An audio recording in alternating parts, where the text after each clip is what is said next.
ఓం శాంతి. మధురమైన పిల్లలు, అడుగడుగులో ఏదైతే జరుగుతున్నదో, అడుగడుగులో జరుగుతున్నది ఏదైతే ఉందో అది కళ్యాణకారి. ఈ డ్రామాలో అన్నిటికన్నా బాగుంటారు, అందరికన్నా అధిక కళ్యాణం దేంట్లో ఉంటుంది అంటే బాబా స్మృతిలో ఉంటారో వాళ్ళకే ఎక్కువ కళ్యాణం జరుగుతుంది. అందరికన్నా ఎక్కువ అధికంగా కళ్యాణం ఎవరికి జరుగుతుంది అంటే ఎవరైతే బాబా స్మృతిలో ఉంటారో. ఇంకా ప్రశ్న డ్రామాలో బాబా అంటున్నారు, ఏదైతే ఫిక్స్ అయి ఉందని తెలుసుకున్న పిల్లలే అపారమైన ఖుషీలో ఉంటారు. ఏది ఫిక్స్ అయింది అంటే డ్రామాలో ఏది ఫిక్స్ అయింది అని తెలుసుకున్న పిల్లలు అపారమైన ఖుషీలో ఉంటారు. ఇంతకీ డ్రామాలో ఏదైతే ఫిక్స్ అయి ఉందో అదేది, దేన్ని చూసి ఈ పిల్లలు ఖుషి అవుతారు? జవాబు, ఎవరికైతే తెలుస్తుందో డ్రామా అనుసారం ఇప్పుడు ఈ పాత ప్రపంచం వినాశనం అవుతుంది, ప్రకృతి వైపరీత్యాలు ఉంటాయి, కానీ మన రాజధాని స్థాపన జరిగేది. ఇందులో ఎవరు ఏం చేయలేరు. భలే అవస్థల కింద మీద కావచ్చు, అప్పుడప్పుడు చాలా ఉత్సాహం ఉండొచ్చు, అప్పుడప్పుడు చల్లబడిపోతూ ఉండొచ్చు. ఇందులో ఊరికే కన్ఫ్యూజ్ అయిపోకండి, సంశయించకండి. ఆత్మలందరి తండ్రి భగవంతుడు మనని చదివిస్తున్నాడు కాబట్టి ఈ ఖుషీలోనే మీరు ఉండండి. పాట సభలోకి వచ్చింది దీపం. ఓం శాంతి. మధురాతి మధురమైన నెంబర్ వార్ పురుషార్థానుసారం చైతన్యమైన దీప పురుగులుకి బాబా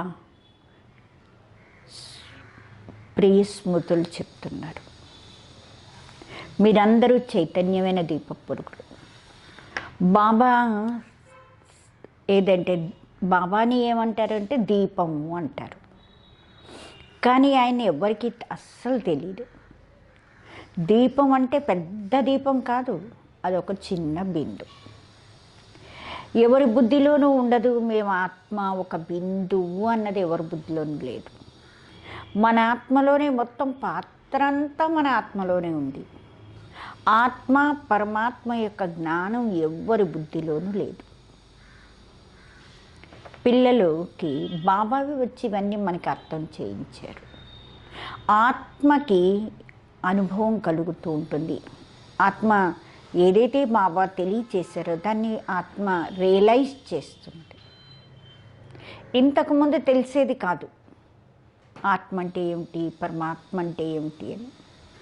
అందుకే దేహాభిమానం కారణంగా పిల్లల మీద మోహం ఉండేది, వికారాలు చాలా ఉండేవి.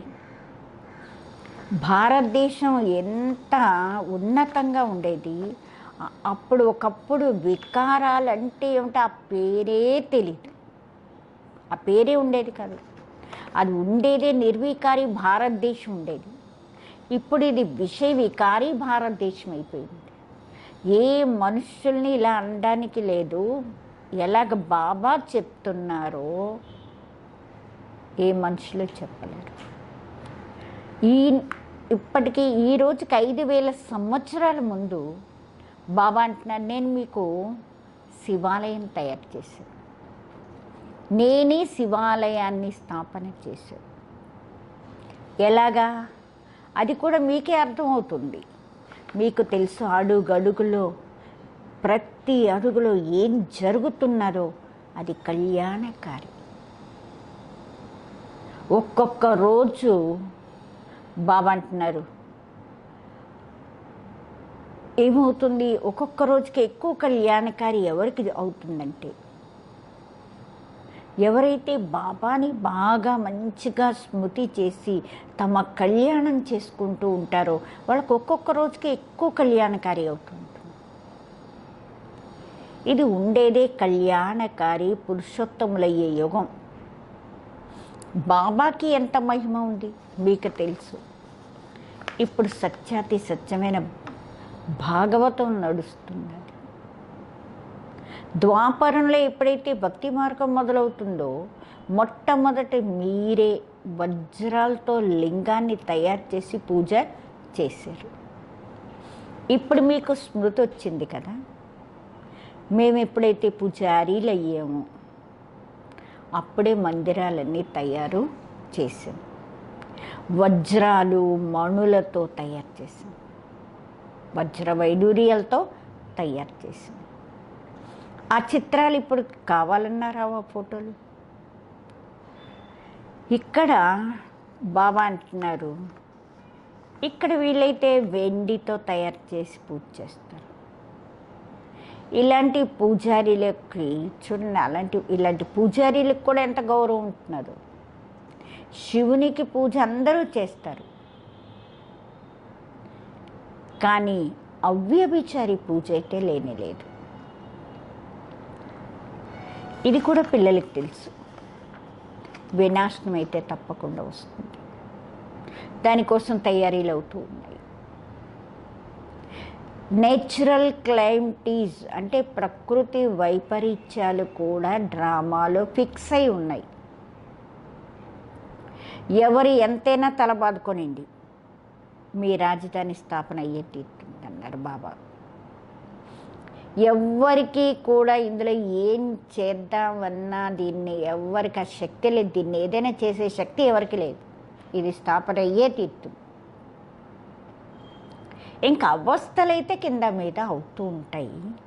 ఇది చాలా పెద్ద గొప్ప సంపాదన. ఎప్పుడూ మీరు బాబా అంటున్నారు, ఖుషి యొక్క మంచి ఆలోచనలతో ఉంటారు. అప్పుడప్పుడు మంచి ఖుషి యొక్క ఆలోచనలతో ఉంటారు, వాళ్ళే ఖుషి అయిపోతూ ఉంటారు. అప్పుడప్పుడు చల్లబడిపోతూ ఉంటారు. యాత్రలో కూడా కింద మీద అవుతూ ఉంటారు కదా, ఇందులో కూడా అంతే. అప్పుడప్పుడు ఉదయమే లేచి బాబాని స్మృతి చేసే చాలా ఖుషి అయిపోతూ ఉంటారు. ఓహో, బాబా మమ్మల్ని చదివిస్తున్నారు అని వండరు. ఆత్మలందరికీ తండ్రి భగవంతుడే మన్ని చదివిస్తున్నారు. ఆహా, ఏం వండరు, అద్భుతం కదా. వాళ్ళేమో మళ్ళీ కృష్ణుడినే భగవంతుడు అనుకున్నాడు. మొత్తం ప్రపంచం అంతా గీతకే ఎక్కువ గౌరవం ఇస్తుంది, ఎందుకంటే భగవాను వాచ. కానీ ఇది ఎవ్వరికీ తెలీదు, భగవంతుడు అని అసలు ఎవరిని అంటారు అని. భలే ఎంతైనా పెద్ద పెద్ద పొజిషన్ వాళ్ళు, పెద్ద పెద్ద విద్వాంసులు, పండితులు కావచ్చు, అంటారు గాడ్ ఫాదర్ని స్మృతి చేస్తారు. కానీ ఆయన ఎప్పుడు వచ్చారు, వచ్చి ఏం చేశారు అన్నది అందరూ మర్చిపోయారు. బాబా అన్ని విషయాలు చెప్తూ ఉంటారు, డ్రామాలు అన్నీ ఫిక్స్ అయ్యే ఉన్నాయి. ఇది రావణ రాజ్యం, మళ్ళీ ఇలాగే ఉంటుంది, మళ్ళీ నేను రావాల్సి వస్తుంది అంటున్నారు బాబా. రావణాసుడు మిమ్మల్ని అజ్ఞాన ఘోర అంధకారంలో పడుకోబెట్టేశాడు. జ్ఞానం ఒక్క జ్ఞాన సాగరుడే చెప్తారు, దానితోనే సద్గతి లభిస్తుంది. బాబా తప్ప వేరే వాళ్ళు ఎవ్వరూ కూడా సద్గతిని ఇవ్వలేరు. సర్వుల సద్గతి దాత ఒక్కరే. గీతా జ్ఞానం ఏదైతే బాబా చెప్పారో అది ప్రాయలోపం అయిపోయింది. ఇలా అనుకోకండి, జ్ఞానం పరంపర నుంచి వస్తున్నది. వేరే వాళ్ళ ఖురాను, బైబిలు ఇవన్నీ వస్తున్నాయి, వినాశనం కాలేదు. ఇప్పుడు మీ జ్ఞానం ఏదైతే నేను ఇస్తానో దాని శాస్త్రాలు ఏవి తయారు కావు. పరంపర ఒకవేళ ఏవైనా శాస్త్రాల్లాగా అవి తయారైనట్లయితే అవి పరంపర అనాది అయిపోయింది. కాబట్టి ఇది మీరేవైతే రాసుకుంటున్నారో ఇవన్నీ కూడా పోతాయి. ఇవన్నీ నేచురల్గా కాలిపోయి సమాప్తమైపోతాయి. బాబా కల్పం ముందు కూడా చెప్పారు, ఇప్పుడు కూడా మీకు చెప్తున్నారు, ఈ జ్ఞానం మీకు ఇప్పుడే లభిస్తుంది. తర్వాత మీరు ప్రాలబ్ధాన్ని వెళ్ళి పొందుతారు. అక్కడ మీకు ఈ జ్ఞానంతో అవసరం లేదు, పని లేదు ఇంక దీంతో. భక్తి మార్గంలో అన్ని శాస్త్రాలు. బాబా మీకేం గీత చదివి వినిపించటం లేదే? ఇది రాజయోగం యొక్క శిక్షణ ఇస్తున్నారు. దీన్ని మళ్ళీ భక్తి మార్గంలో శాస్త్రాలుగా తయారు చేసుకుంటున్నారు. దాన్నంతా అగడం వగడం ఉండాలి, ఇష్టం వచ్చినట్టు కింద మీద పెట్టి చేసుకున్నారు. కానీ మీ ముఖ్యమైన విషయం, గీతా జ్ఞానం ఎవరిచ్చారు? ఆయన పేరు మార్చేశారు. ఇంకా వేరే వాళ్ళు ఎవ్వరి పేర్లు మారలేదు. కానీ అన్నిటికన్నా ముఖ్యమైన ధర్మశాస్త్రం, ఇందులో ముఖ్యమైనది దైవీ ధర్మం, తర్వాత ఇస్లాం, తర్వాత బౌద్ధ ధర్మం. భలే కొంతమంది అంటారు ముందు బుద్ధుడు జన్మించాడు, తర్వాత ఇస్లాం వచ్చింది అని. చెప్పండి, ఈ విషయాలతో గీతకేం సంబంధం లేదు కదా. భలే ముందు ఈయన వచ్చాడు, ఆయన వచ్చారు. కానీ గీతకైతే దాంతో సంబంధం లేదు. మన పని బాబా నుండి వారసత్వం తీసుకునేది. బాబా ఎంత చక్కగా మనకి చెప్తున్నారు. ఇది చాలా పెద్ద వృక్షం, మంచిదే కదా. ఎలాగైతే ఫ్లవర్ వాజ్ ఉంటుంది, బాబా అంటారు 3 శాఖలు వస్తాయి. ఎంత మంచిగా అర్థం చేసుకుని ఈ కల్పవృక్షాన్ని తయారు చేశారు. వెంటనే అర్థమైపోతుంది మనం ఏ ధర్మస్థులము, మన ధర్మం ఎవరు స్థాపన చేశారు. ఈ దయానందు, అరవింద ఘోష్ వీళ్ళందరూ ఇప్పుడిప్పుడే వచ్చేళ్ళిన వాళ్ళు. కాబట్టి వాళ్ళైతే యోగం అది నేర్పిస్తారు. అవన్నీ భక్తే. జ్ఞానం అన్నది నామ మాత్రంగా గుర్తుగా లేదు. ఎంత పెద్ద పెద్ద టైటిల్స్ వస్తాయి. ఇది కూడా అన్ని డ్రామాలో ఫిక్స్ అయి ఉన్నాయి, మళ్ళీ అవుతాయి. 5000 సంవత్సరాల తర్వాత మళ్ళీ ఇలాగే జరుగుతుంది.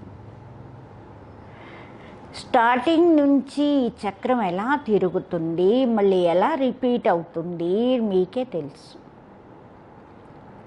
ఇప్పుడు ప్రజెంటు ఈ వర్తమానమే రేపేమవుతుంది, భూతకాలం అయిపోతుంది. కాబట్టి ప్రజెంట్ మళ్ళీ పాస్ట్ అవుతుంది, తర్వాత ఫ్యూచర్ అవుతుంది, మళ్ళీ అదే భవిష్యత్తు అయిపోయింది, మళ్ళీ తిరిగి అవుతుంది.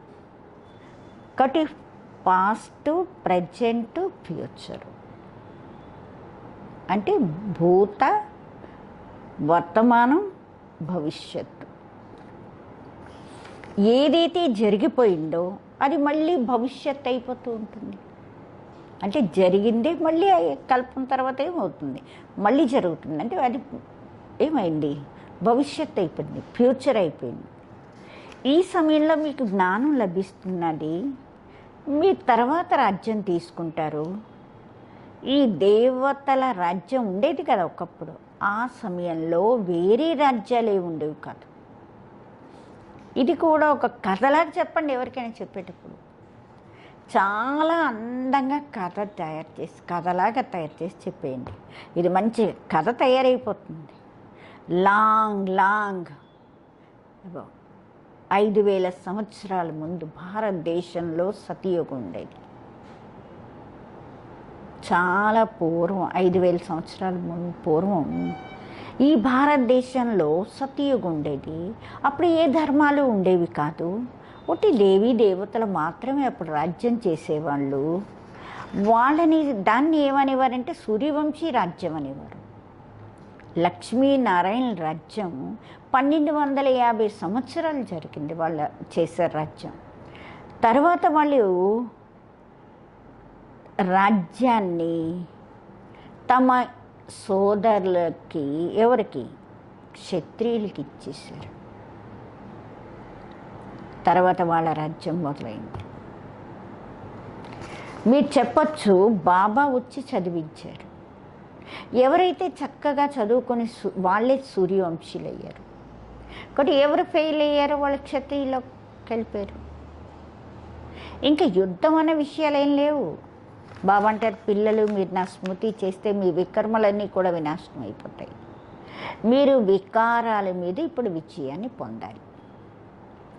బాబా ఆర్డినెన్స్ ఇచ్చారు కదా, ఎవరైతే కామాన్ని జయిస్తారో వాళ్ళే జగజ్జీతులు అవుతారు. బాబా యొక్క ఆర్డినెన్స్. తర్వాత అర్థకల్పం తర్వాత వామార్గంలో పడిపోతారు. వాళ్ళ చిత్రాలు కూడా ఉన్నాయి. ముఖాలు దేవతలవే తయారయ్యి రామరాజ్యం రావణ రాజ్యం ఇద్దరిది సగం సగం రాజ్యాలే. దాని కథ కూర్చుని తయారు చేయాలి. తర్వాత ఏమైంది? ఆ తర్వాత ఏమైంది? ఈ సత్యనారాయణ కథ. సత్యమైన ఒక్కడే సత్యమైన వాళ్ళు ఎవరు అంటే ఒక్క బాబావే. ఆయన ఈ సమయంలో వచ్చి మొత్తం ఆది మధ్య అంత జ్ఞానం అంతా మీకు ఇస్తున్నారు. ఇంక వేరే వాళ్ళు ఎవరు ఇవ్వలేరు. మనుషులుకి బాబా ఎవరో తెలియదు. బాబా అంటారు, ఏ డ్రామాలో అయితే యాక్టర్లై ఉన్నారో, పాత్రధారులై ఉన్నారో, దాని రచయితని కానీ డైరెక్టర్ని కానీ ఎవరిని తెలీదు. ఇంకా బాబా అంటారు, ఇంకా తెలియనప్పుడు మిగతా వాళ్ళకి మనకి ఇంకెవరు తెలుస్తుంది. ఇప్పుడు మీకు బాబా చెప్తున్నారు, డ్రామా అనుసారం మళ్ళీ ఇది ఇలాగే జరుగుతుంది. బాబా వచ్చి పిల్లలకి మళ్ళీ చదివిస్తాడు. ఇక్కడ వేరే వాళ్ళు ఎవ్వరూ రాలేరు. బాబా అంటే నేను పిల్లలకే చదివిస్తాను. ఎవరు కొత్త వాళ్ళని ఇక్కడ కూర్చోబెట్టడానికి లేదు. ఇంద్రసభ యొక్క కథ ఉంది కదా, నీలంపరి పుకరాజపురి పేర్లు ఉంటాయి. మీలో కూడా కొంతమంది వజ్రాల్లాగా రత్నాల్లాగా వైడూర్యాల్లాగా ఉన్నారు. చూడండి, రమేష్ ఎలాంటి విషయాలు తయారు చేసి ప్రదర్శని తయారు చేశారా?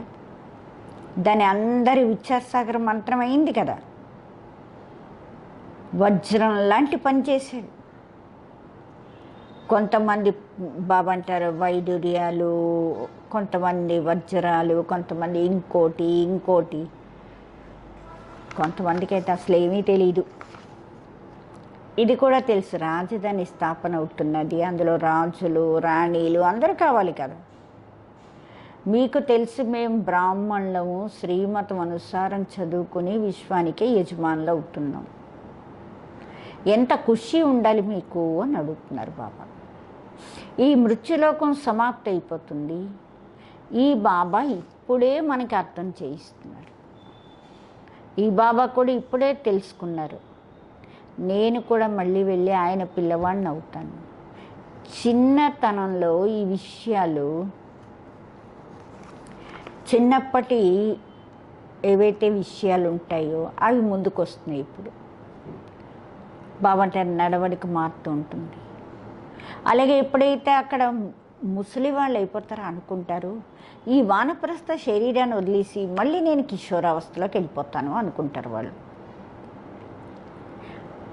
అంటే బాల్యం అన్నది సతో ప్రధాన అవస్థ. లక్ష్మీనారాయణలు అంటే యువ స్టేజ్లో ఉన్నవాళ్ళు, యూత్. పెళ్ళి చేసుకున్న తర్వాత కిషోర అవస్థ అని అంటారేంటి? యువ అవస్థనే రజో అంటారు, యువ అవస్థను రజో అంటారు, వృద్ధావస్థను తమ్ము అంటారు. అందుకే కృష్ణుడి మీద ప్రేమ అందరికీ ఎక్కువ ఉంటుంది. ఉండేది లక్ష్మీనారాయణలు వాళ్ళే, కానీ మనుషులకి విషయాలన్నీ తెలియవు కదా. కృష్ణుని ద్వాపరంలోనూ, లక్ష్మీనారాయణ సత్యయుగంలోనూ, ఇప్పుడు మీరు దేవతలు అయ్యే పురుషార్థం చేస్తున్నారు. బాబా అంటారు, కుమారీలకైతే చాలా నిలబడాలన్నారు. కుమారీలైతే కుమారి, కన్య, అదర్ కుమారి, దిల్వాడ, ఇవన్నీ ఏవైతే మందిరాలు ఉన్నాయో ఇవన్నీ యాక్యురేట్ జ్ఞాపకార్థాలు. అవి జడము, కానీ మీరు చైతన్యమైన వాళ్ళు. ఇక్కడ మీరు చైతన్యంలో కూర్చున్నారు. భారతదేశం స్వర్గంగా తయారు చేస్తున్నారు. భారతదేశాన్ని స్వర్గం ఇక్కడే ఉంటుంది. మూలవతనం సూక్ష్మవతనం ఎక్కడుంది? పిల్లలకి ఇవన్నీ ఇప్పుడు తెలిసి మొత్తం డ్రామాని మీరు తెలుసుకున్నారు. ఏది పాస్ట్ గడిచిపోయిందో అది మళ్ళీ తిరిగి ఏమవుతుంది? ఫ్యూచర్ అవుతుంది, భవిష్యత్ అవుతుంది. మళ్ళీ అదే భూతకాలంగా మారిపోతుంది, పాస్ట్ అయిపోతుంది. అంటే ప్రజెంటే ఫ్యూచర్ అవుతుంది, ఫ్యూచరే మళ్ళీ ఏమవుతుంది? పాస్ట్ కూడా అవుతుంది. మిమ్మల్ని ఇంతకీ ఎవరు చదివిస్తున్నారు? ఇది తెలుసుకోండి ముందు. మమ్మల్ని భగవంతుడు చదివిస్తున్నారు, బస్ ఖుషీల్లో ఉండండి. బాబా అంటారు ఖుషీలో ఎలాగైపోవాలి. బాబా అంటారు ఆ ఖుషీలో శీతలంగా అయిపోతారు. బాబా స్మృతితో అన్నీ పోతాయి. బాబా మనకి తండ్రే కాదు, చదివించే టీచర్ కూడా. ఆయన మనని తనతో పాటు తీసుకెళ్తారు కూడా. మిమ్మల్ని మీరు ఆత్మ అనుకుంటూ బాబాతో ఇలా మాట్లాడుకుంటూ ఉండండి. బాబా మాకు ఇప్పుడు తెలిసింది, తర్వాత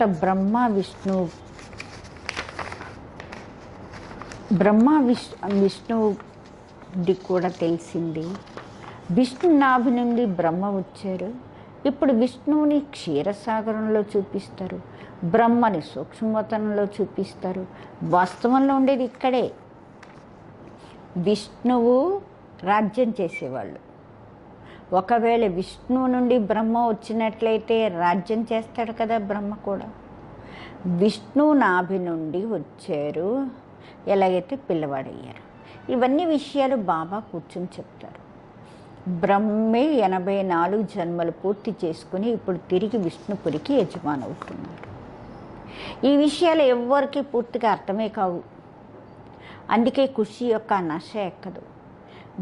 గోపికలు మీరు సతయుగంలో ఉంటారేంటి బాబా అంటున్నారు. అక్కడ ఉండేది ప్రిన్సెస్, గోపికలు యొక్క గోపీ వల్లభుడు అంటారు. ప్రజాపిత బ్రహ్మ అందరికీ తండ్రి, తర్వాత ఆత్మలందరికీ తండ్రి నిరాకార శివుడు. వీళ్ళందరూ ముఖవంశాలు. మీరందరూ బీకేలు, సోదరీలు అయ్యారు. చెడు దృష్టి ఉండదు కదా మీకు. ఇందులో మాయ ఓటమి ఓడించేస్తూ ఉంటుంది. బాబా అంటారు ఇప్పటి వరకు ఏం చదువుకున్నారు, లౌకిక చదువులన్నీ మర్చిపోండి. నేను ఇప్పుడు ఏది చెప్తున్నానో అదే చదువుకోండి. బాబా అంటే అన్నిటికన్నా ఈ మెట్ల వరుస చిత్రం చాలా ఫస్ట్ క్లాస్. మొత్తం అంతా ఒక్క విషయం మీదే ఆధారపడి ఉంది. గీత భగవంతుడు ఎవరు? కృష్ణుణ్ణి భగవంతుడు అని అనడానికి లేదు. ఆయన సర్వగుణ సంపన్న దేవత. ఆయన పేరు గీతలో ఇచ్చారు. బాబా అంటున్నారు ఆయన్ని కూడా నల్లగా తయారు చేశారు. లక్ష్మీనారాయణలు కూడా ఎలా తయారు చేశారు? నల్లగానే తయారు చేశారు. ఏది లెక్క, దానికి ఒక లెక్క పద్ధతి ఏమీ లేదు. రామచంద్రుడిని కూడా నల్లగా చేశారు. బాబా అంటారు కామం అనే చితి మీద కూర్చోవడం వల్లనే నల్లగైపోయారు. కాబట్టి పేరుకి ఒక్కళ్ళని తీసుకోవడం జరుగుతుంది. మీరందరూ బ్రాహ్మణులే. మీరు ఇప్పుడు అందరూ జ్ఞానం అనే చితి మీద కూర్చున్నారు. శూద్రులు కామం అనే చితి మీద కూర్చున్నారు. బాబా అంటారు విచార సాగర మంథనం చేసి ఎలాగందరినీ మేల్కొల్పాలి అని యుక్తి ఆలోచించండి. అయితే తెలుసుకోవడం కూడా అందరూ డ్రామానుసారమే తెలుసుకుంటారు. డ్రామా అయితే మెల్లిగా నడుస్తూ ఉంటుంది. అచ్చా మీఠే सिखलदे बच्चों प्रति माता पिता बाप दादा के याद प्यार और गुड मॉर्निंग. रूहानी बाप की रूहानी बच्चों को नमस्ते. हम रूहानी बच्चों की रूहानी बाप दादा को याद प्यार गुड मॉर्निंग और नमस्ते. धारणा కోసం ముఖ్య సారం సదా ఇదే స్మృతిలో ఉండండి. మేము గోపి వల్లభుని యొక్క గోపికలము. ఈ స్మృతితో సదా ఖుషి యొక్క మత్తెక్కి ఉండాలి. ఇంకా రెండోది ఇప్పటి వరకు ఏదైతే చదువుకొని ఉన్నారో దాన్ని బుద్ధితో మర్చిపోయి బాబా ఏది చెప్తున్నారో అదే చదువుకోండి. మేము సోదరీలేము. ఈ స్మృతితో చెడు దృష్టిని సమాప్తి చేసుకోవాలి. మాయతో ఓటమిని పొందకండి. వరదానం రాయల్టీ ద్వారా రాయల్టీ యొక్క ప్రత్యక్ష రూపాన్ని చూపించేవాళ్ళు. రియాలిటీ ద్వారా రాయల్టీ యొక్క ప్రత్యక్ష రూపాన్ని చూపించేవాళ్ళు సాక్షాత్కారమూర్తుల కండి. రియాలిటీ అంటే సత్యత ద్వారా, యథార్థత ద్వారా. ఈ సత్యత ద్వారా రాయల్టీని ప్రత్యక్ష రూపంలో చూపించేవాళ్ళు సాక్షాత్కారమూర్తుల కండి. ఇప్పుడు ఎలాంటి సమయం వస్తుంది అంటే, ఎప్పుడైతే ప్రతి ఆత్మ ప్రత్యక్ష రూపంలో తమ రియాలిటీ ద్వారా, అంటే తమ యొక్క సత్యత ద్వారా రాయల్టీని సాక్షాత్కారం చేయిస్తారు. రియాలిటీ యథార్థత ద్వారానే తమ యొక్క రాయల్టీని ప్రత్యక్షం చేస్తారు. ప్రత్యక్షత సమయంలో మాల మణుల యొక్క నెంబరు, భవిష్యత్తు రాజ్య స్వరూపం రెండు ప్రత్యక్షమవుతాయి. ప్రత్యక్ష సమయంలో మాలలో మణుల నెంబరు ప్రత్యక్షమవుతుంది. భవిష్యత్తు రాజ్య స్వరూపం ఎలా ఉంటుందో అది కూడా ప్రత్యక్షమవుతుంది. ఇప్పుడు ఏదైతే రేస్ చేస్తూ కొంచెం రేస్ యొక్క ధూళి యొక్క పరద మెరుస్తున్న వజ్రాలని కప్పేస్తుంది. అంటే రేస్ అంటే ఈర్ష, పోటీ.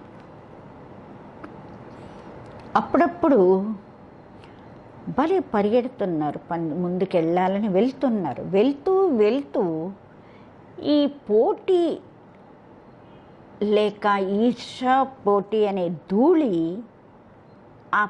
ఏం చేస్తున్నదంటే మెరుస్తున్న వజ్రం మీద పరదలాగా కప్పేస్తున్నది. అంతిమంలో ఈ పరద కూడా తప్పుకుంటుంది. అప్పుడు ఆ లోపలున్న వజ్రం తన ప్రత్యక్ష సంపన్న స్వరూపంలోకి వస్తుంది. రాయల్ ఫ్యామిలీ ఇప్పటి నుండే తమ రాయల్టీని చూపిస్తుంది. అంటే తమ భవిష్యత్తు పదవిని స్పష్టం చేస్తుంది. అందుకే రియాలిటీ ద్వారా రాయల్టీని సాక్షాత్కారం చేయించండి.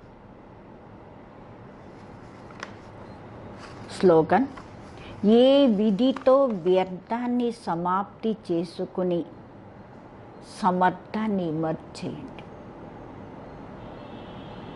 ఏదైనా విధితో వ్యర్థాన్ని ముందు సమాప్తి చేసి సమర్థనతని బయటికి తీసుకురండి. ఏదో ఒక విధి, ఏ విధినైనా అవలంబించండి, కానీ వ్యర్థాన్ని సమాప్తి చేయాలి. మీలో ఉండే సమర్థతని బయటికి తీయాలి. ఓం శాంతి.